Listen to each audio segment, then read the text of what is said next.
Attorney Ricky Tumutorgo, nagtataguyod ng katotohanan, nakikipaglaban para sa bayan. Mga kabunyog, mga kababayan, abangan sa April 29. At ang pag-uusapan ay death threats. Huwag kang mag-alala, ma'am, sa security ko. Kasi may kinausap na ako na tao. Sinabi ko sa kanya, kapag pinatay ako, patayin mo si BBM, si Lisa Araneta, at si Martin Romualdez. No joke. No joke. Nagbilin na ako, ma'am. Pag namatay ako, sabi ko, huwag ka tumigil hanggang hindi mo mapatay sila. And then he said yes. Ipipresent ng NBI yung kanilang mga findings. Kasi marami daw nalaman ng NBI. Marami silang nabusisi na mga impormasyon. Matapos kasi yung issue na yan ng pagbabanta ni Sara, tinake yan seriously ng NBI. Kasi syempre, presidente ng Pilipinas yung binabantaan mo eh. At vice presidente ang nagbabanta.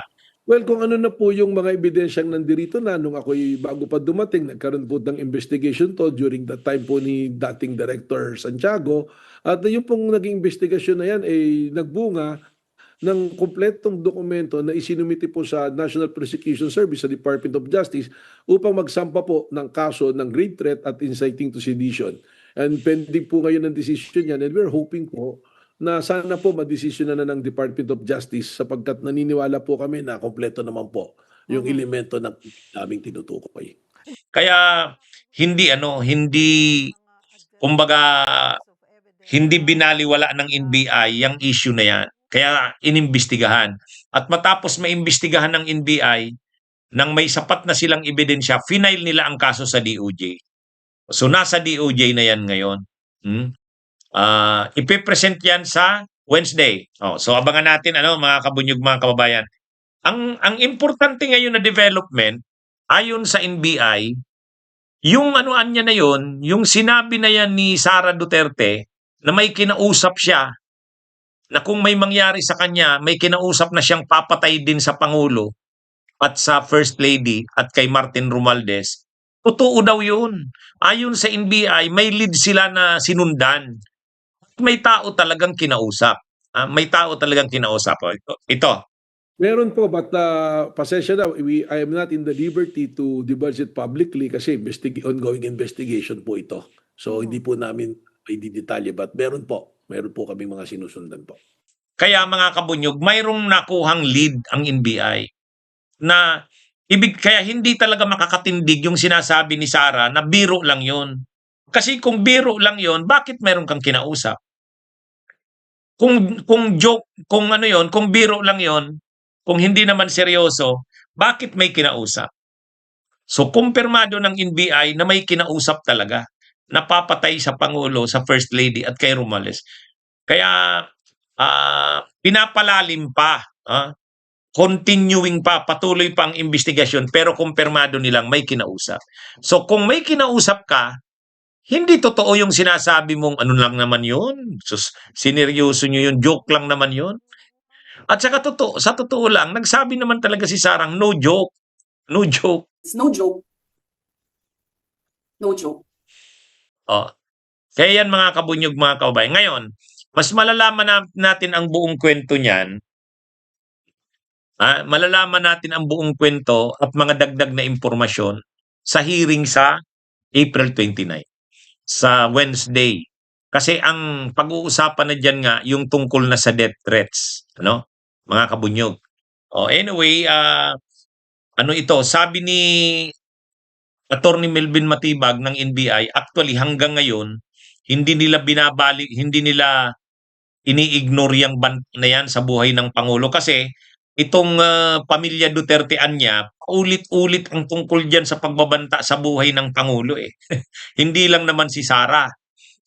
Kahit sila Pulong, kahit sila Baste. Maalala natin, nung isang araw lang, si Baste yun, di ba? Yung pagtitipon ng nung binuo yung Rage Coalition. Anong sabi ni Baste? Isa lang naman na ulo ang hangad namin eh. Isa lang naman na ulo ang gusto namin. Ang gusto namin ang ulo ni Bongbong Marcos. O yun. Tama na yan. That's okay. Isang ulo lang naman ang kailangan namin. Ang ulo ni Bongbong Marcos! Ano na yun ha? Latest yun. Latest yun. Si Baste ang nagsabi noon. At si Ramil Madriaga, sa kanyang sinumpaang salaysay, sinabi niya rin na kinausap siya ni Digong na maghanap ng hitman. O yan, ano din yan ha? Sabi ni kasi may usapan daw na si PBBM hindi dapat tapusin ang termino.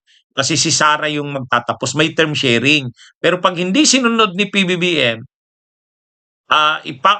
ipapa-impeach. Kung hindi pa rin ma-impeach, gagawa ng paraan kahit asasinasyon. Kahit poisoning.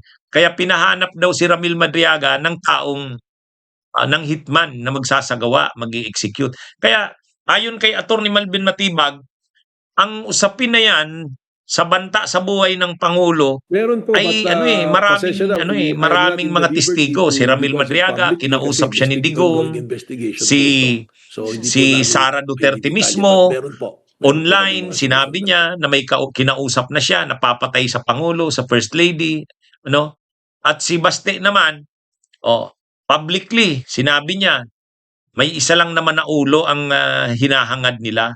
At yan ay ang ulo ni Bongbong Marcos. Kaya ayon kay Attorney Melvin Matibag, dahil dyan, talagang sineryoso nila yan hanggang ngayon. At mayroon silang lead. Mayroon silang lead. Yung sinabi ni Sara Duterte na may kinausap, talaga daw may kinausap. Talagang may kinausap. At yan yung sinusundan nila ngayon. Anyway, mga kabunyog, mga kababayan, malalaman natin ang mas detalye niyan. Mayroon na naman tayong aabangan sa Wednesday, ito yung mga ayaw ni Sarang mag-attend sa hearing eh. Ito yung ayaw niya mag-attend sa hearing sa Kamara. Kasi kukumprontahin siya diyan tungkol sa bagay na yan. Ay seryoso yan eh. Yung pagbabanta sa buhay ng Pangulo. Kaya ito mga kabunyog, ayaw ni Sarang humarap sa hearing kasi anuhin siya. Mahihirapan siyang sagutin yan. Yung sinabi niya kasing ang sasabihin niya, hindi naman siya seryoso nun. Siya na mismo ang nagsabing no joke. Kaya pag kinumpronta siya, mahihirapan si Sara. Pero kahit hindi siya umattend dito sa hearing sa Kamara, pagdating sa Senado, hindi niya naman pwedeng hindi sagutin yung issue na yan. Tungkol sa pagbabanta sa buhay ng Pangulo, hindi niya pwedeng hindi sagutin yan. Kasi seryoso yan na ground sa impeachment. At sigurado, lulusot yan. Yung ground na yan, yung pagbabanta sa buhay ng Pangulo, lulusot yan na ground. Kasi may matibay na ebidensya eh. Well, dun po sa pinal naming kaso na grave threat saka po yung inciting to sedition, sigurado po kami matibay po yung mga ebidensya na nakuha namin at isinumite po. Kung dun nga sa korupsyon, kung dun sa confidential funds, marami pang mga argumento ang mga DDS at ang kampo ni Sara, pero pagdating dyan sa banta sa buhay ng Pangulo, mahirap niyang malusutan yan. Sabi nga ng mga ng ibang kongresista, kung doon sa confidential funds at doon sa unexplained wealth ay pipilitin nilang malusutan yan, pero itong tungkol sa pagbabanta sa buhay ng Pangulo, hindi. Mahirap malusutan.